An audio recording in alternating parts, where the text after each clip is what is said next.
Mas só não mandou mambote, matou do Kwanzambi.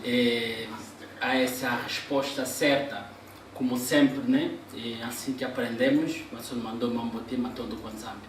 Meus caríssimos estudantes de Mandombe, em Kwanduenga, que de sábios da Universidade de Mandombe, é um grande prazer estarmos de volta na nossa aula de hoje, que estará relacionado a um novo capítulo, o terceiro capítulo, que trata do sistema de pensamento Mandombe, o estudo do sistema de pensamento Mandombe, relacionado à pedagogia infantil. Quer dizer, como ensinar o Mandombe às crianças. Esse é um grande desafio. E a Universidade de Mandombe já tem um trunfo sobre essa questão. Na realidade, eu sou vosso professor, Victor Mbukelele Gomes. Em 1997, o Dr. Abelardo tinha me confiado essa responsabilidade da sistematização do Mandombe. E exatamente nesse período que o Dr. Abelardo vai me confiar, no quadro da sistematização do Mandombe, vai me confiar também a responsabilidade de sistematizar tudo que é método de transmissão de conhecimento do Mandombe. Então, nessa fase em que fui posto à disposição do Dr. Abelardo, através da universidade, onde o Dr. Abelardo nos ensinava como meu professor, ele me confiou a primeira responsabilidade de ir em Brazzaville para poder fazer os primeiros contatos a fim de levar o Mandombe em Brazzaville. Essa é já a história que eu estou a vos contar do método pedagógico infantil do Mandombe. Então, depois de ter me confiado essa missão, me passou a ordem de missão, me passou toda a documentação que eu precisava para poder transmitir os conhecimentos e fazer contatos com as autoridades da Igreja Quimbanguista e as autoridades do Estado. Então foi assim que eu passei no Congo-Brazzaville e fui ter com as autoridades do Congo-Brazzaville, as autoridades da Igreja do Congo-Brazzaville. Conversei com eles, enquanto que estávamos a conversar para encontrarmos um consenso para convidar Papa Abelardo, que viria para a divulgação do Mandombe.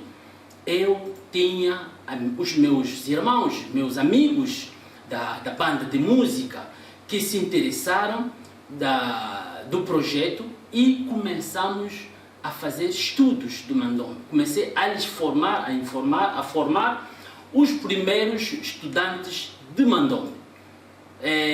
No meio desses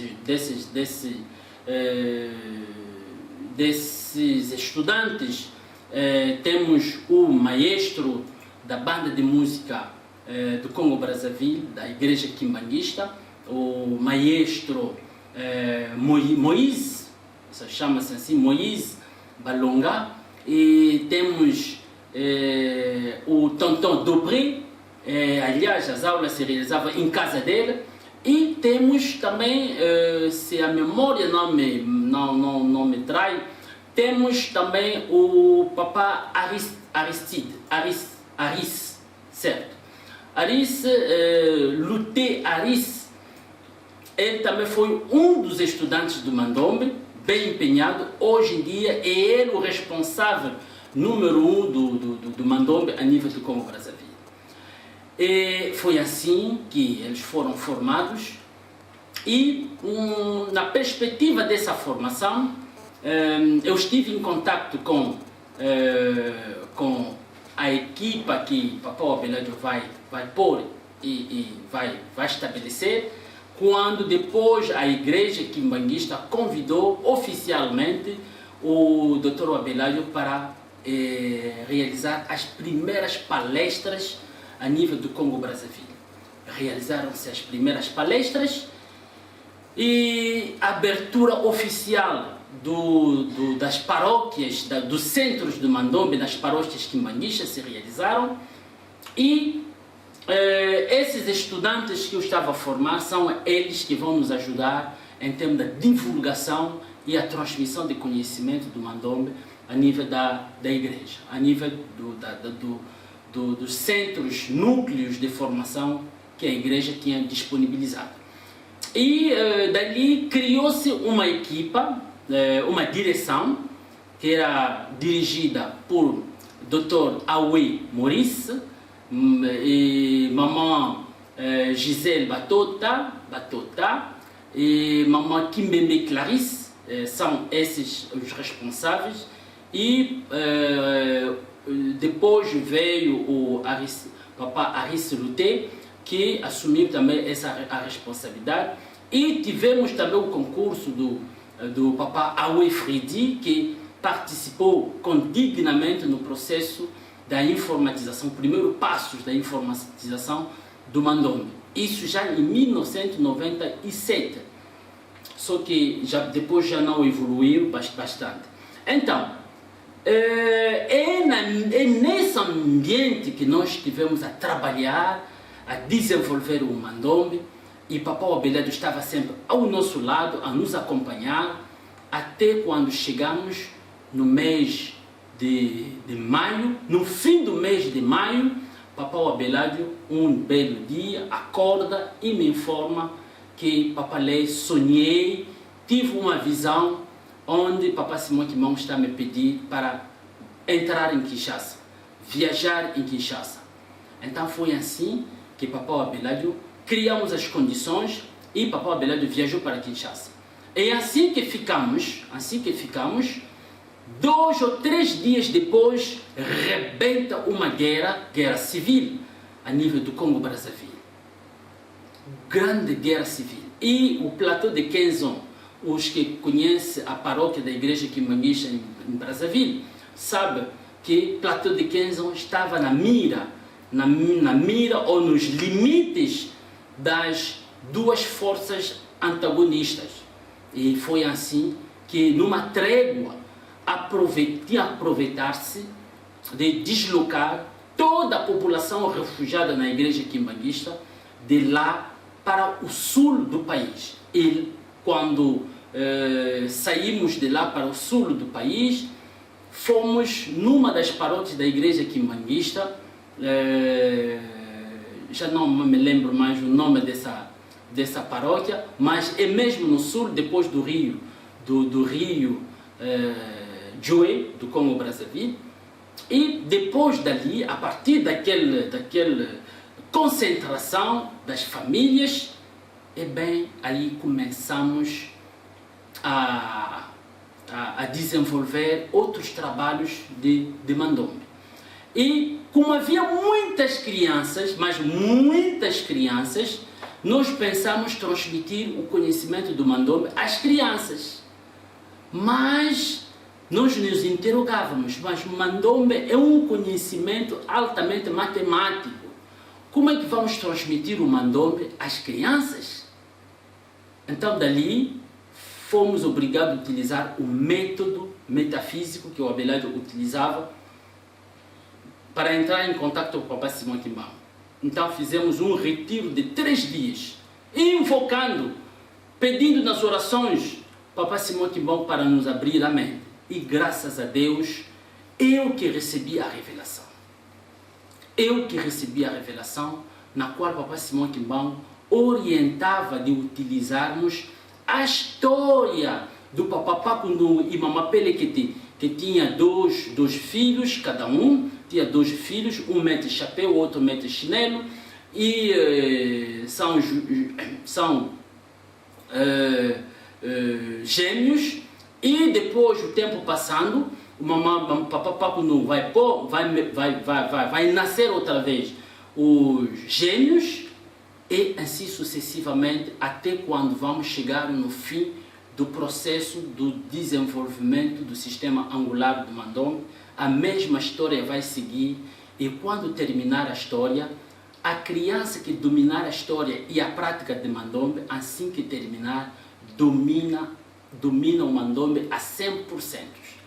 Essa é a metodologia que Papai Simão Kimão nos transmitiu, e quando eu acordei com todo o conhecimento na minha cabeça e transmiti a mamãe Gisele, papá Moí, papá Aue, a mamãe Clarice. Dali começamos a escrever, organizar, e mamãe Clarice e mamãe Gisele, que tinham a responsabilidade de transmitir tudo que organizávamos. A mamãe Clarice pegava e transmitia às crianças. E isso funcionava perfeitamente. Então, Papai Simão Kimão tinha resolvido o nosso problema aí. Então, foi assim que formamos as primeiras crianças em Brazzaville. E depois, quando a guerra terminou, a minha missão também no Congo-Brazzaville terminou. Papai Abelardo me pegou, me disse: pá, agora vamos assumir a nossa responsabilidade na terra dos nossos antepassados, que é Angola. Foi assim que voltamos em Angola, e aqui onde viemos com Papai Seba, e começamos a transmitir os conhecimentos do Mandombe com essa metodologia que vai ter um impacto muito grande, porque com base dessa metodologia que vamos superar a dificuldade que nós tínhamos, porque o índice do analfabetismo naquela altura era muito elevado. Então as pessoas tinham dificuldades de escrever o sistema ocidental. Então automaticamente tínhamos que utilizar um método que podia ajudar as pessoas não ter dificuldades em termos de transcrição dos conhecimentos do Mandombe. Então foi assim que em Angola desenvolvemos mais a mesma pedagogia infantil do Mandombe. É nesse sentido que hoje conseguimos contornar todas as dificuldades, todos os aspectos técnicos, e chegamos no ponto de podermos transmitir também esse conhecimento no mundo inteiro. Nesse sentido, o terceiro capítulo é um capítulo dedicado ao desenvolvimento da pedagogia infantil de Mandombe. Então, o que vamos fazer? No capítulo 2, Quanduenga vai estudando as metodologias ou o Mandombe na lógica de pensamento dos mais velhos, dos adultos. E no terceiro capítulo, aí vamos estudar o Mandombe como se fosse crianças. Quer dizer, vamos absorver essa pedagogia, e a melhor maneira de aprender e dominar isso muitíssimo bem é transmitir os mesmos conhecimentos às crianças. Por que nós falamos assim às crianças? Transmitir os mesmos conhecimentos às crianças. É bem, porque a criança, ou a capacidade de aprendizagem da criança começa até 7 anos.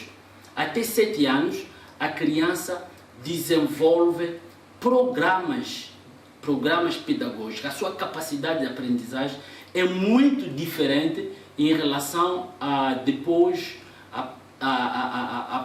de 7 anos. Então, ensinando às nossas crianças essa metodologia ou essa lógica, vai desenvolver o que nós estamos a chamar da neuroplasticidade, que é o desenvolvimento das conexões dos neurônios para produzir capacidades de criatividade nas pessoas, principalmente nas crianças. Esse é o papel fundamental primeiro do Mandombe. E depois aí criamos um novo paradigma para as nossas crianças desenvolver a parte da criatividade deles. Novo paradigma. E vão entender muitíssimo bem, vão se familiarizar com as noções da matemática, as formas do quadrado, retangular, triângulo, as linhas horizontais e verticais, e também vão se familiarizar com o que nós chamamos de trigonometria, porque eles vão começar a aprender a trigonometria sem, portanto, saber que eles estão a aprender a trigonometria. E quando vão estudar no paradigma da escola clássica ou convencional, será um casamento extraordinário. A criança já vai ter esses conhecimentos, essa compreensão visual em relação aos conhecimentos, métodos de transmissão de conhecimentos que o ensino clássico tem nos transmitido. Então, sem mais ir na teoria, vamos agora no estudo do Mvala Zampamba com a metodologia das crianças. A história do Papá Pacundungu e Mamá Pelequete. Vamos começar ainda com a história do Papá Pacundungu. Papá Pacundungu era uma grande personagem da aldeia Quilo. Na aldeia Quilo, Papá Pacundungu tinha sua esposa e ele era muito famoso relativamente aos trabalhos que ele fazia de fazenda, de cultivar, de ter muitas árvores que lhe dava sempre lucros cada momento que chegava no ponto de produzir frutas. Então, nessa perspectiva, o Papá Pacundungu, a esposa dele vai nascer, vai ter 2 filhos, 2 gêmeos, e esses gêmeos, um se chama Paco, o outro se chama Ndungu. O Paco se caracteriza pelo pôr de chapéu. O Paco leva sempre o chapéu. Ele põe sempre o chapéu em todos os lugares. Nós sabemos que os gêmeos têm sempre o lado místico, o lado misterioso. Isso é conhecido. Então, temos tido a impressão de que o lado misterioso do Paco é no chapéu, porque nunca deixou esse chapéu. Mesmo ao dormir, mesmo tomando banho, ele toma banho com seu chapéu. Não se tira o chapéu. Basta só tirar, começa a chorar, é confusão. Então, ele se caracteriza pelo chapéu. Então, o Paco coloca sempre o seu chapéu. Então, a transcrição do Paco é colocar o chapéu e contar os 5 lados. 1, 2, 3, 4 e 5. É assim que se forma o Paco. O Paco é o filho do Papá Pacundungu, que mete chapéu. E o Ndungu, chapéu, e na técnica pedagógica do Mandombe, é Mpu. Mpu representa chapéu. Depois temos o Ndungu. O Ndungu também é um gêmeo que nasceu com Paco, e ele, a característica dele, a identidade dele é o diátulo. Diátulo é a chinela, ou sapato. Então, ele sempre coloca sapato, põe esse sapato, sempre esse chinelo, em qualquer sítio onde ele vai, sempre com chinelo, sempre com chinelo. Não tira, tomar banho e até dormir ele dorme com o chinelo dele. Então, o lado místico dele parece que fica aqui. O segredo desse gêmeo está no diátulo. Então, temos o Ndungu, que é o filho do Papá Pacundungu, que mete, que põe sempre chinelo ou sapato. Esse é em casa do Papá Pacundungu. Em casa da Mamá Pelequete também é uma senhora valente, é uma senhora extraordinária pelas suas obras. Essa mamã se dedica também na agricultura, enquanto que o marido se dedica na pesca. O Mamá Pelequete se dedica na agricultura e tem fazendas, muitas fazendas, e ganham sempre a vida deles na venda dos frutos, quando chega no momento de recolha. Então, nesse sentido, Mamã Pelequete vai nascer também duas gêmeas. E Mamã Pelequete vive na aldeia de Luquengo. A aldeia do Luquengo é uma aldeia que é uma aldeia vizinha da aldeia do Cuilo, do Papapacundu. Quer dizer, são famílias que se conhecem pela aproximação das duas aldeias. É assim que vamos ver que Mamã Pelequete vai nascer dois filhos, vai nascer duas gêmeas. Uma gêmea mete sempre tambala ou quitambala, lenço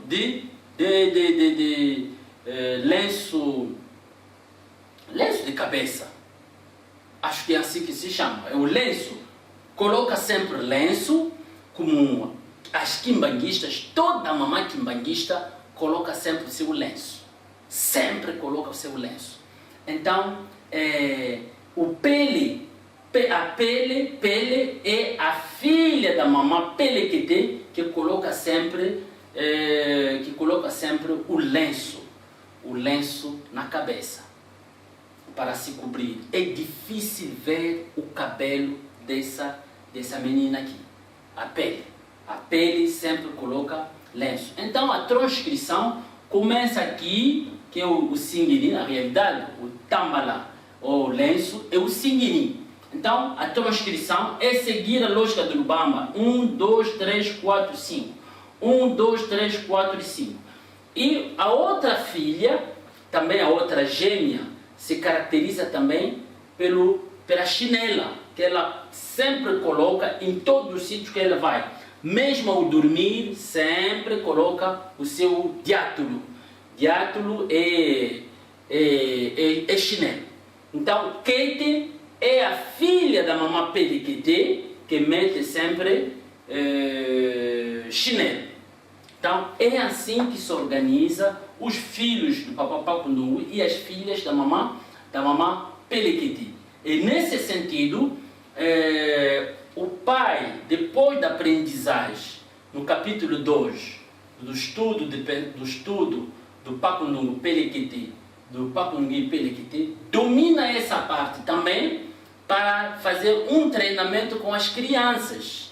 Com as crianças vai fazer a mesma coisa, mas dando tarefas às crianças. Por exemplo, transcrever 25 Paco, 25 Ndungu, 25 Pele e 25 Kete, seguindo sempre a lógica de Lubamba. A lógica de Lubamba é muito fundamental, começando num ponto e terminar no outro ponto, sem, portanto, tirar a mão.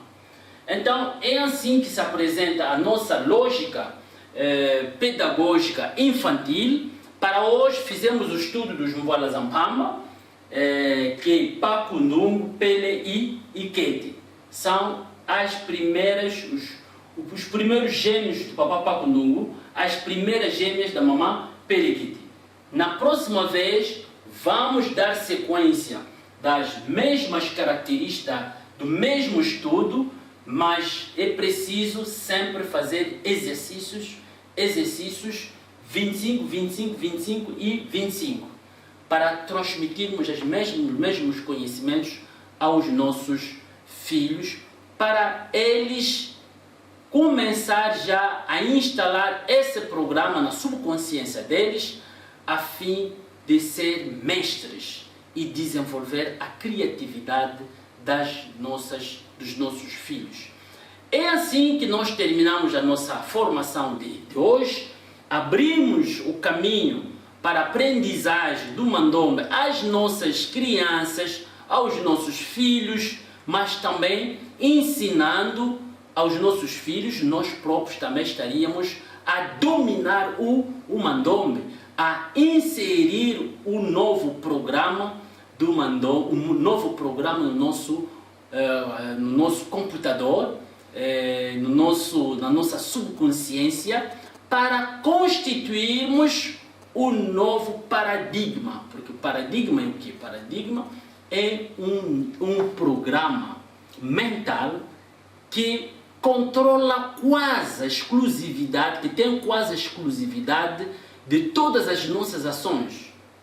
Quer dizer, é um paradigma que pode ser considerado como o nosso piloto automático. Quando queremos tomar uma decisão, decidimos de acordo ao que está programado na nossa mente. Sou ministro da Cultura, sendo ministro da Cultura, tenho a responsabilidade de valorizar a cultura africana, porque estou em um país africano. Mas o que vai ditar as minhas decisões é o meu paradigma. Se o meu paradigma continuar a ser o paradigma da colonização, as línguas africanas vão continuar a estar no segundo ponto, no segundo plano. O que vai estar à frente são as línguas coloniais, que vou priorizar, porque a minha subconsciência tem o programa da colonização.